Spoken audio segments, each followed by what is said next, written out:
Sheikh, let me ask you, what has the Qur'an personally done for your life? How else can we answer that question? Allah, it's done everything.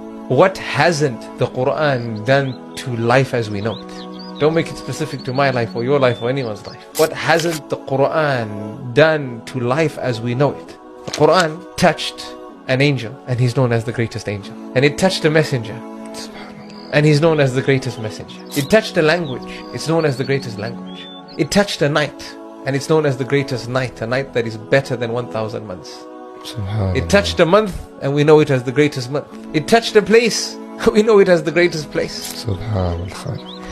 Everything it touches, it makes it the best. It touched an ummah, and Allah revealed, Kuntum khayra ummatin ukhrijat linnas, you are the best of all nations. The ummah that received this Qur'an, it became the best of all nations. So the question should be, what has the Qur'an done to life as we know it? And the answer would be, what hasn't it done? It's brought a realization to everything, that it can be far greater than the moment that that thing is in. That's what the Qur'an does for us. It makes us see beyond who we are, and makes us see us for the potential that we have, what we can be.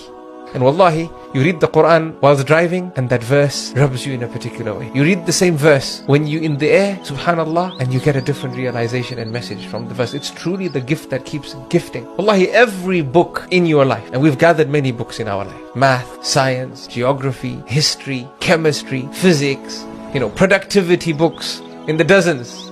How to set a vision and a mission, and this guru and that guru. There's books that we gather, subhanallah. But every book comes into our life, and we read it, and we're done with it.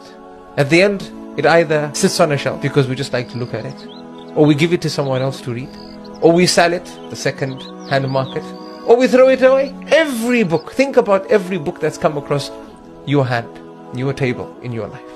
Right. Every book has gone through this, except one book, the book of Allah. You read it, and you start reading it again, never feeling like you've read it, knowing that you're going to learn from it something that you didn't learn in your last reading. You never ever feel like you've read it. It's truly the gift that keeps gifting. So every book comes and goes, illa kitabullah, except the book of Allah subhanahu wa ta'ala. It's before every book and above every book. We can go on. As the Sahaba described the Qur'an, it's the straight path, it's the mighty rope of Allah, it is the wise guide. That's the Qur'an.